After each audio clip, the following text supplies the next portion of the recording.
Da da da da da da da. I love this popcorn bucket. This is a I always like to get these, collectible popcorn things that movie theaters always have for the bigger movies. This is one of my favorites that they've done. I can easily see this being a commonly used household item. Much more than that weird Batman cowl thing that they had for the Batman last year, which you were eating out of Batman's head, which was really weird. But anyway, here's obviously my video review for the Super Mario Brothers movie. This is Illumination's Super Mario Brothers movie. And you know them, of course, for the Despicable Me movies, Minions, all that stuff. And this is, of course, the long-awaited actual Super Mario movie that people have been waiting for decades and decades. I mean, they've been trying to get a Mario movie made for at least 20 years. Because there's a reason why I only say 20 and not 30. And it's weird because it's going to be the 30th anniversary of the 1993 Mario movie. And of course, we can't talk about this movie without talking about or referencing the live-action Super Mario movie that came out with Bob Hoskins and John Leguizamo. Which is a movie that was kind of revolutionary in that it was the first real indication that video game movies are going to be really, really hard to make and to get people on board with, especially when they are that far from the source material and when they clearly had no idea what Super Mario Brothers was or didn't care, and they just took someone else's terrible story and just put all this Super Mario stuff in there, and the result was what we got in that abominable, notorious movie. Yeah. So now we got a Mario movie that is actually like the game, that has, that's animated, of course, and everything, the designs, the character designs, the worlds, and all the icons that you remember very fondly from all the games, all of that is in here. You got the green shells, you got the mushrooms, you got all that stuff, and of course you have Bowser, and basically the story is pretty much any of the Mario games. Bowser is just this asshole who wants to take over the Mushroom Kingdom, and he wants to marry Princess Peach. And Mario comes from the normal world in this big collection of worlds. Of course, everything's connected with the green pipes, and Mario and Luigi are plumbers who are trying to get by, and then they stumble upon one of these green pipes, and then they get taken into the Mushroom Kingdom, and they're, of course, going to have to save all these worlds from Bowser before he destroys everything. So yeah, this is definitely not the kind of movie that's very story-based or character-based, much like any of the games are. And that's the thing. Don't go into this movie expecting like any real kind of like character arcs to it. Nothing that really stands out about it. This is a very point A to point B movie, just like a video game. And if you go into it with that mindset, I think you're going to have a really good time with this movie, especially if you love the games, because much like everyone else in the world, I'm a big fan of the Mario franchise. There's like hundreds of these games, and there's so many different kinds of Mario games, from the platformers to, of course, Mario Kart with the racing and Super Smash Brothers and stuff. And, it's something that almost everyone I know has either grown up with or is still very much attached to.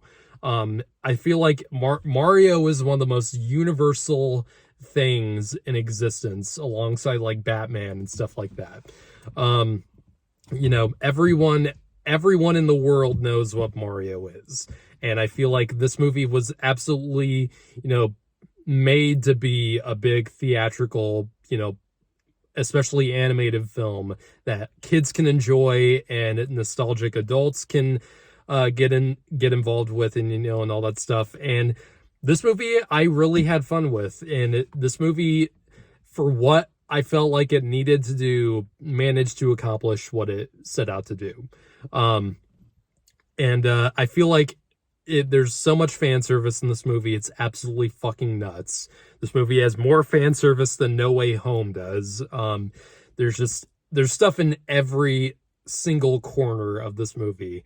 There's references to other Nintendo games. There's of course references to a bunch of other Mario games, not just Super Mario Brothers, but also Mario Kart, Super Smash Brothers, and the newer games like Super Mario 3D World, I think it was what it was called.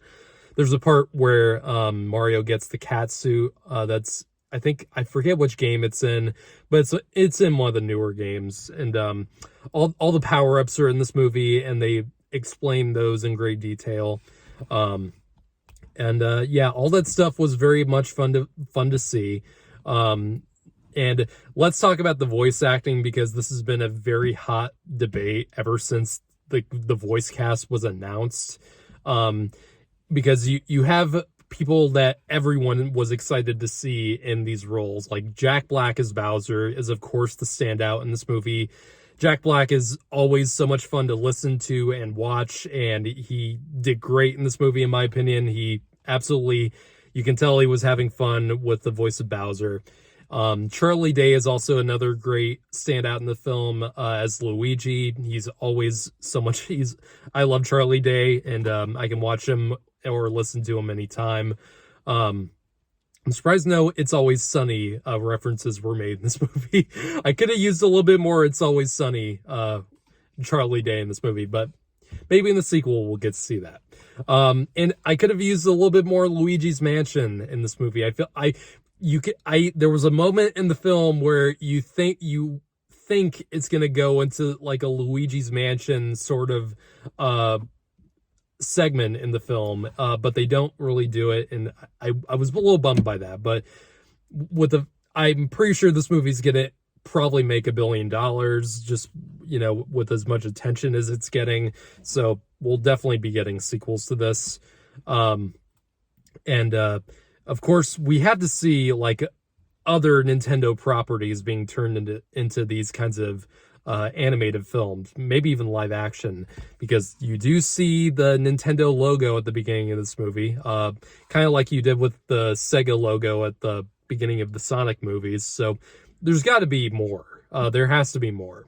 I'd love to see a Metroid movie or a Legend of Zelda movie. I think those would be great. So yeah. Now let's talk about the one that everyone's kind of been hit or miss on, and that's Chris Pratt as Mario.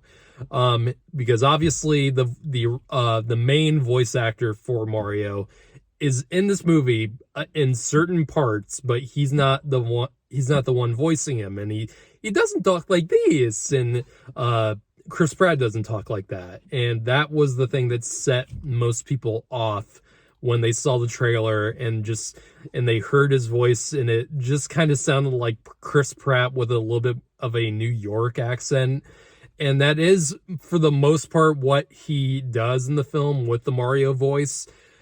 But in my opinion, he did perfectly fine, because you do hear him do the normal Mario voice in the first time you see him in the movie, and I think it actually makes kind of perfect sense in context when you actually see the movie and see why he's doing that voice, as well as what Luigi also does the voice too.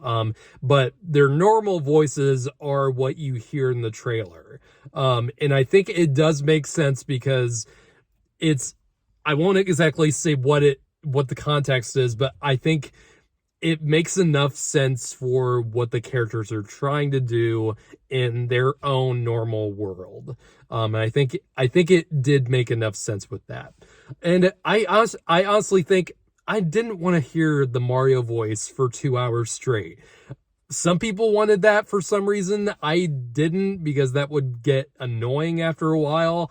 And it would have just been a stereotype for the entirety of the movie. And the movie does make fun of that quite a bit.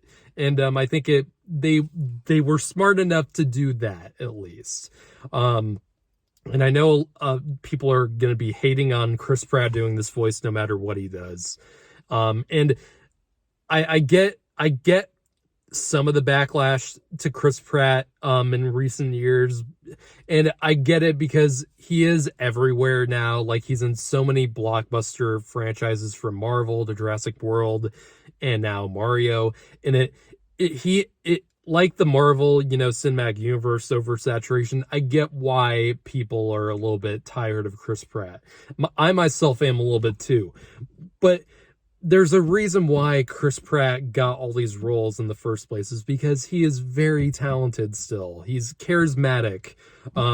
Even when he's in a shitty movie like Jurassic World Dominion, there's still something to him that draws people's attention. And he still has that movie star power to him. And I think he does perfectly fine in the voice acting for Mario. And he's not a bad voice actor. I mean, when he did the Lego movie and he did Emmett, that was one of the first times people really started to pay attention to him in Hollywood movies, right before Guardians of the Galaxy, of course. But he's perfectly fine. I didn't really have much problem with him in this role. And everyone else is doing great. He's probably the least thing about the voice cast, but I think everyone else did great. Anya Taylor-Joy did pretty good as Princess Peach. And if they do play up the feminist part with Princess Peach, which I liked, I got a kick out of. So yeah, and so I get, and I also can see why the movie is getting the more negative criticism, like with the Rotten Tomatoes score, I think is like 50%. And so critics are very much mixed on the movie. And I did see a review headline saying that this movie is worse than the 1993 movie. I heavily disagree with that, of course. But I do kind of get it from one standpoint, in that the 1993 Mario movie is so bad and is so shockingly unrelated to the game in any kind of capacity, in a way that it's almost fascinating. That movie is such a train wreck and a complete what the fuck were they thinking movie, that I'm not going to say it's so bad it's good. I know that for some reason that movie has a cult following, which I don't understand, because I don't think that movie is enjoyable. But it's a fascinating bad that is very unique to that movie. And just the fact that they made every single wrong decision that they could have possibly made in the 1993 film. Every bad decision, every possible wrong choice that they could do. And that made it so intriguing to watch that movie unfold. With this movie, that the new movie that Illumination did, this is even though, I got a lot of enjoyment out of this movie, this still feels like the kind of movie that Illumination would make. And I'm not really a fan of Illumination at all.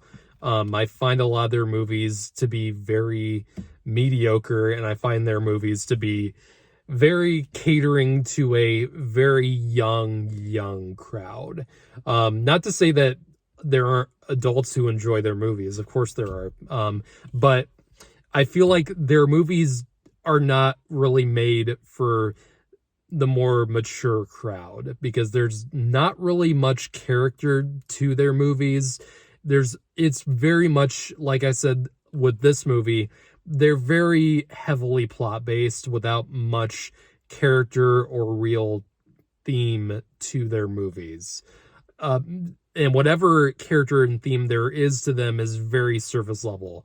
They don't really, they're not Pixar or Studio Ghibli who really want to make a movie that can entertain kids but also appeal to adults with very adult themes like almost anything Pixar makes, that really do want to give adults a story that they can relate to and that's in something that they can, glean from. And Illumination has never really done that. There's a reason why no Illumination Studios movie has ever been nominated for best animated feature, because that's just not what they do, and that's not really the kind of movie they make. That's not the kind of movie they make. And not to say that they have to make that kind of movie, but it's something where I'm not going to say they're a bad studio, because they do make movies that have great animation and they do look pretty. But with this movie, I think this movie follows a lot of the same faults that I have with most of their movies. Because for one, I feel like none of their movies, all of their movies have too much music. And that's it sounds weird at first when I say that, but there's very rarely a quiet moment in their movies. It's either there's so much like audible noise going on. Either there's always a pop song every 15 minutes. There's the musical scores going nuts in every scene. There's never really a scene, like, for example, with any of the Toy Story movies that, yes, had a lot going on and, those had a lot of music to them, but there was always a nice moment in between where they really took their time and they really got quiet for a few moments just to, let the drama and the characters sink in. And this movie does not have that. There's always something that needs to be done, and there's really no downtime to get any kind of real character development across. And that's a problem that I think has plagued all of their movies. And I think their animation, as pretty as this movie is, a lot of their movies are, and this movie is gorgeous. They really, not just all the designs that they are very faithful to the games, but there's so much color going on. I also feel like a lot of their movies, the characters all move the same, and there's not a lot of personality to the way that the characters move. Not like something with Into the Spider-Verse, where the way that the characters move in movies like that Sony does, they always, even though the characters move, they have the frame rate, of course, and the way that they have to move like cohesively. The characters move in a different way to distinguish themselves from the other characters. And this movie and a lot of their other movies don't have that.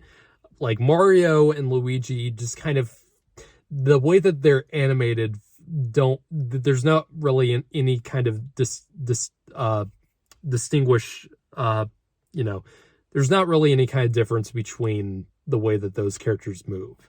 And all those flaws I have, there's other flaws I have with Illumination in general, but those are my main problem with Illumination is that they don't feel like they're made for adults. And this movie kind of has that problem too. Even though there's plenty of nostalgia to appeal to adults who love Mario, there's not a lot of actual story that can appeal to them. But I feel like with Mario, that really was never something that the source material has ever really done, because the Mario games have never been about story. And I'm more forgiving of this movie for Illumination's faults, and less so with movies like The Grinch, where there's clearly so much you can take from the source material, and there is actual adult storytelling from a Dr. Seuss book, because Dr. Seuss always injected something that any adult can learn from. But the Illumination Grinch movie from 2018 really just made it entirely kid friendly, and without any of the things that made the original story such a classic. And that's the thing, none of the Illumination movies, I don't think, are ever going to be remembered as classics. They're strictly going to be remembered as kids movies that kids will watch and enjoy, but they might just not even remember when they get older. And I think that's the main thing that I feel like is going to stab them in the back in terms of a storytelling company. But with all that aside, I still got a lot of enjoyment out of the film. I can definitely tell this movie is going to be a big crowd pleaser. This is going to be a movie that any kid who loves Mario is going to love. And I do think that adults will get into the nostalgia of this movie, and there's plenty of it to go around. I definitely got enough enjoyment out of the film to say I liked it. It's not a great movie. It's nothing that is going to be entirely memorable from a story level. So I'm going to give this movie a 7.5 out of 10. It's a perfectly solid, enjoyable movie, that at least with the 1993 movie in mind, at least this movie understood the game, which is entirely a blessing to fans. And this is a good redemption movie for the fans who had to grow up with a 1993 movie. So yeah, go see the movie and decide for yourself. So yeah, if you've seen the movie already, tell me what you think of it, and stay tuned for more.